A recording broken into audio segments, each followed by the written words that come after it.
Hello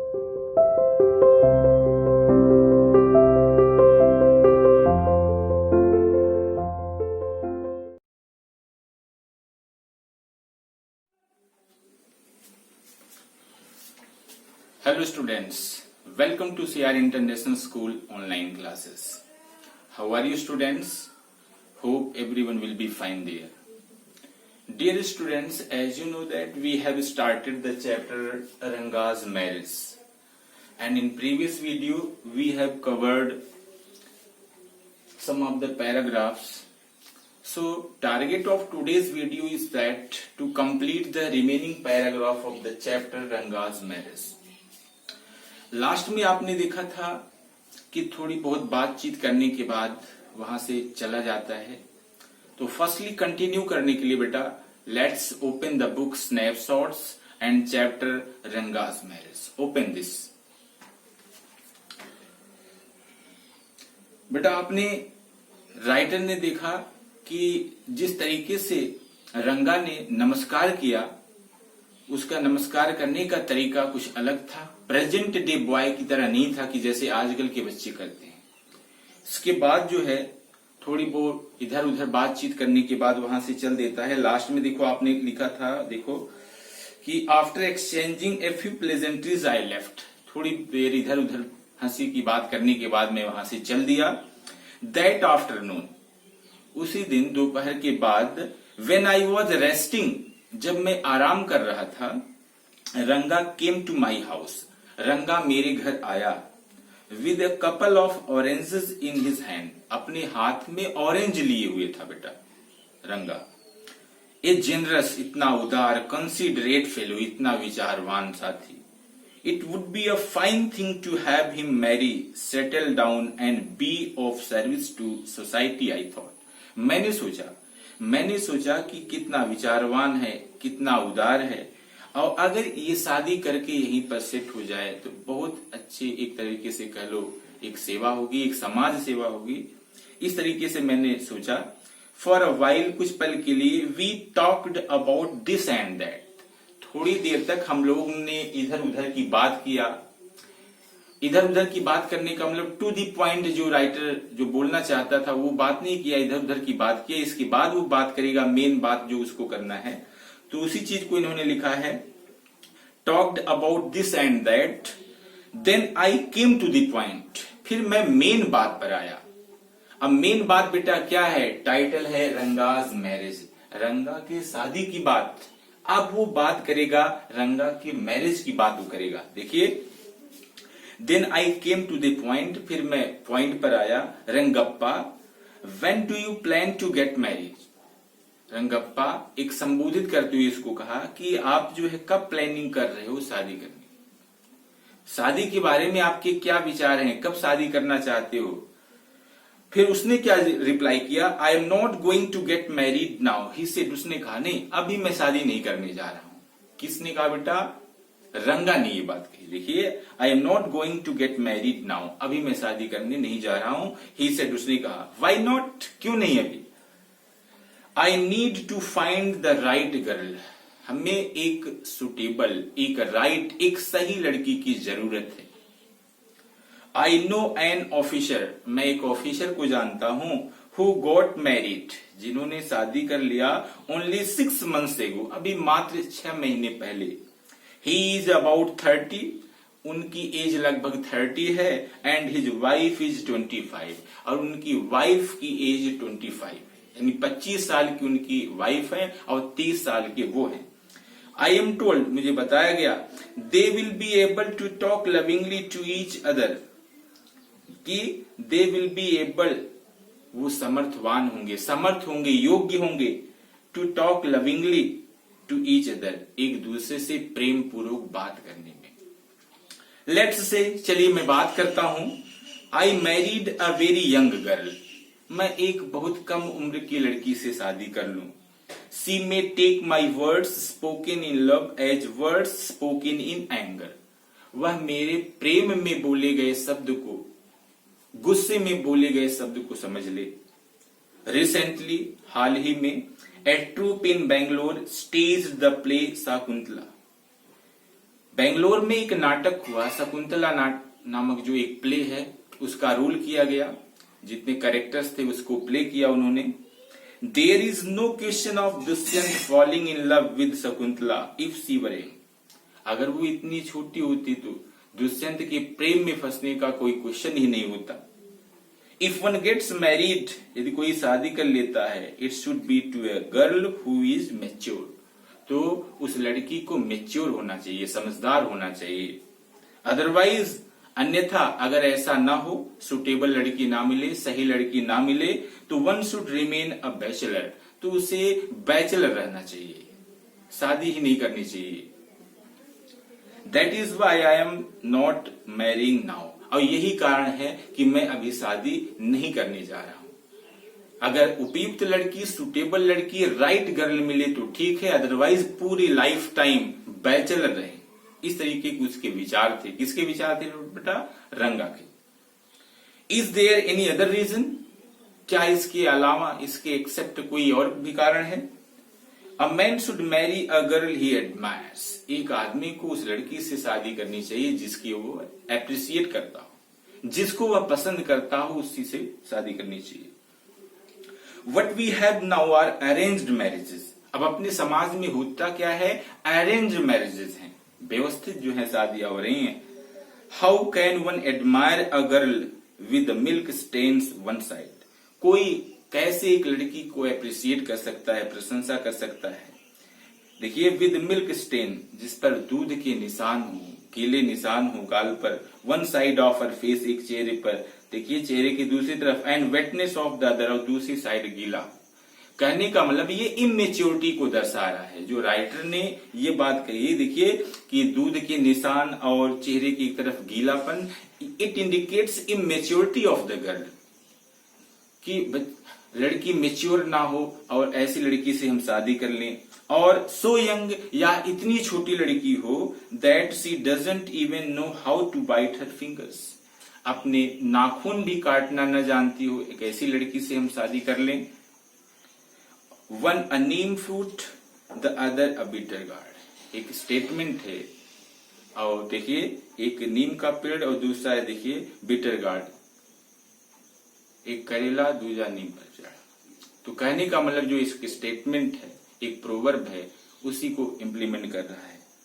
exactly, सही है। रंगा सेड लॉफिंग, रंगा ने हंसते हुए कहा। आई वॉज डिस्ट्रेस्ड, मैं उदास हो गया। That the boy who thought I thought would make a good husband had decided to remain a bachelor. उसके इस आइडियाज को सुन करके वो बहुत ही थंडरस्ट्रक रह गया, बहुत ही वंडर्ड रह गया, चकित रह गया। उसने सोचा कि जिसके बारे में मैंने इतना सब कुछ सोच लिया, उसने पूरी लाइफ टाइम बैचलर रहने को डिसाइड कर लिया है। देखिए, I was distressed that the boy who I thought, वो लड़का जिसके बारे में मैंने सोचा कि would make a good husband, एक अच्छा पति होगा, एक अच्छा हस्बैंड होगा, had decided to remain a bachelor, उसने पूरे जीवन भर बैचलर रहने को डिसाइड कर लिया है। After chatting for a little longer, थोड़ी देर इधर उधर बात करने के बाद रंगा लेफ्ट, रंगा चला गया। I made up my mind right then, तभी मैंने अपना मन बना लिया। दैट कि I would get him married, कि मैं उसकी शादी करवा करके ही रहूंगा। इस तरीके से उसने अपना मन बना लिया। Let's continue students. Ramarao niece, Ramarao की जो भतीजी थी, अ प्रेटी गर्ल ऑफ 11, वो 11 साल की थी। Had come to stay with him, और वो उनके साथ रहने के लिए आई हुई थी। She was from a big town, वह एक बड़े टाउन से थी। So she knew how to play the veena, इसीलिए उसे वीणा बजाना भी पता था। एंड हारमोनियम, और हारमोनियम भी बजाना जानती थी। She also had a sweet voice, और उसकी आवाज भी बहुत ही मीठी थी। Both her parents had died, करने का मतलब उसके माता पिता मर चुके थे। And her uncle had brought her home, और वो जो है उसके अंकल ने उसका पालन पोषण, देखिए, and her uncle had brought her home, और उसके अंकल जो थे उसको घर पर लाए हुए थे। रंगा was just the boy for her, और रंगा ही उनके लिए एक सुटेबल हस्बैंड था। And see the most suitable bride for him, और रंगा के लिए वह एक सुटेबल, एक राइट लड़की भी थी, एक अच्छी दुल्हन भी थी। इस तरीके से उसने सोच लिया। Since I was a frequent visitor to Ramarao place, उस समय क्योंकि मैं रामाराव के घर बहुत फ्रीक्वेंटली जाया करता था। फ्रीक्वेंटली जाने का मतलब क्या है बेटा, वहां पर कोई संकोच नहीं था, कोई हिचक नहीं था, कोई डर नहीं था, या कोई ऐसा अपमान नहीं था कि भाई उनके यहाँ पर क्यों बार बार जाते हैं या क्या है। कहने का मतलब फ्रीक्वेंट विजिटर का मतलब बिना रोक टोक के मैं उनके घर हमेशा आया और जाया करता था। The girl was quite free with me, और इसी की वजह से जब बार बार मैं आता था और जाता था तो वो लड़की, उनकी भतीजी जो थी, वो हमसे बिल्कुल फ्रीक्वेंट थी, बिल्कुल फैमिलियर थी। I completely forgot to mention her name, मैं पूरी तरह से उसका नाम बताना भूल गया। रत्ना इट वाज, उसका नाम था रत्ना। उनकी भतीजी का क्या नाम था बेटा, Ratna. The very next morning, अगली सुबह, I went to their house, मैं गया उनके घर। And told Rama Rao's wife, Rama Rao की पत्नी से बताया, I will send some butter milk for you, मैं आपके लिए लस्सी दूंगा। Ask Ratna to fetch it, और इसको लेने के लिए आप रत्ना को भेज देना। ये क्या है, रत्ना को उन्होंने एक बार एक तरीके से सीक्रेट मीटिंग रखा कि वो लस्सी लेने के लिए आएगी और उधर वो रंगा को अपने यहां पर बुलाएगा। इसीलिए उन्होंने जाकर के बोल दिया कि मैं आपको लस्सी दूंगा और लेने के लिए आप रत्ना को भेज देना।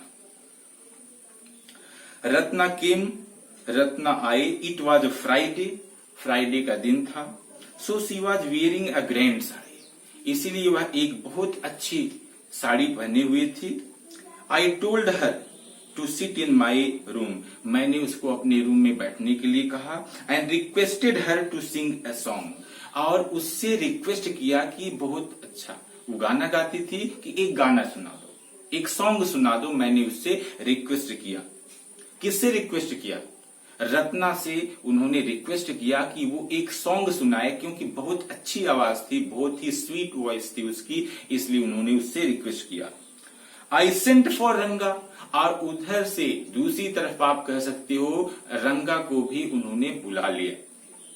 While she was singing the song, जब वह गाना गा रही थी, Krishna murti in front of my eyes Ranga reached, जैसे इस तरीके से कह लो किसी की प्रतिमा, कृष्णा देखिए, Krishna murti in front of my eyes, मेरी आंखों के सामने एक प्रतिमा, एक मूर्ति हो। Ranga reached the door, Ranga gate पर पहुंचता है। He stopped at the threshold, बाहर दहलीज पर ही वो रुक जाता है। He didn't want the singing to stop, आवाज को तो सुनता है, यानी रत्ना गा रही होती है और वह उस आवाज को सुनता है बाहर से ही, नहीं चाहता है कि वो सॉन्ग रुक जाए। यानी रत्ना गा रही थी, वो नहीं चाहता था कि रत्ना गाना गाना बंद कर दे, यानी सॉन्ग को गाना बंद कर दे। But was curious to see the singer, लेकिन रंगा उस सिंगर को देखना चाहता था कि जिसकी इतनी मीठी आवाज थी, इतनी मधुर आवाज थी। केयरफुली ही पीप्ड इन, बड़ी सावधानी से वह झांका, पीप्ड इन अंदर की तरफ झांका।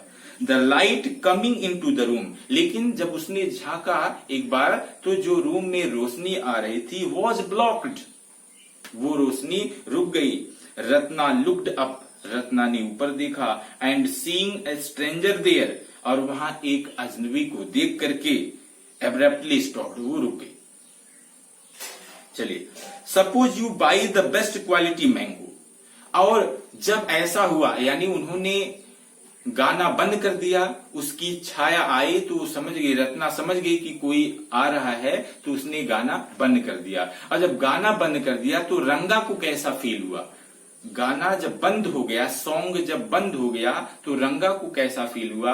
राइटर ने बहुत अच्छे तरीके से एक बेस्ट एग्जाम्पल दिया है बेटा, चलिए उस एग्जाम्पल को देखते हैं। सपोज मान लो you buy the best quality mango, एक अच्छे प्रकार का, एक अच्छी क्वालिटी का आप कह सकते हो, एक मैंगो लो आप। You eat it slowly savouring its peel, उसके छिलके को आप धीरे धीरे जो है खा रहे हो। Before biting into the juicy flash, यानी मेन पार्ट। आम ले लिया आपने, उसके छिलके को ही अभी निकाल करके उसी को चाट रहे हो, अभी मेन पार्ट जो है आम का, मैंगो का, अभी उसको नहीं खाए हो। तो you don't want to waste any part of it. जब उसके छिलके को ही अभी आप यूटिलाइज कर रहे हो, अभी मेन पार्ट को यूज नहीं किया है, तो आप नहीं चाहोगे कि कोई भी पार्ट उस मैंगो का बेकार जाए। तो before you take another bite, दूसरी बार आप उसको काटने से पहले, the fruit slips out of your hand and falls to the ground, आपके हाथ से वो मैंगो स्लिप कर जाए और जमीन पर गिर जाए। सोच लो, अभी आप छिलके को ही खा रहे थे, चाट रहे थे, और मेन पार्ट को नहीं खाए थे, मैंगो आपके हाथ से स्लिप कर गया और जमीन पर गिर गया, तो कैसी फीलिंग आएगी? एक बेस्ट क्वालिटी का अगर आप मैंगो लिए हो तो आप कैसा फील करोगे बेटा? तो वही फीलिंग जो आपके अंदर आ सकती है इस मैंगो को लेकर के, वही फीलिंग रंगा ने महसूस किया जब वो गाना बंद हो गया। देखिए, हाउ डू यू फील, आप कैसा महसूस करते हो? Ranga's face showed the same disappointment, रंगा के चेहरे ने वही भाव, वही चीज दिखाया। When is the singing stopped, जब गाना बंद हो गया तो रंगा के चेहरे पर भी वही भाव आया, जिस तरीके से आम का मेन पार्ट गिर जाए और आप उदास हो जाते हो। You sent for me, he asked as he came in and sat on his chair. जैसे ही वह अंदर आया, रंगा, जैसे ही रंगा अंदर आया और चेयर पर बैठा, तो उन्होंने पूछा कि you sent for me, आपने मुझे बुलाया? तो dear students, remaining few lines, few paragraphs I will cover in next video. I hope that you have got it. Okay, thanks.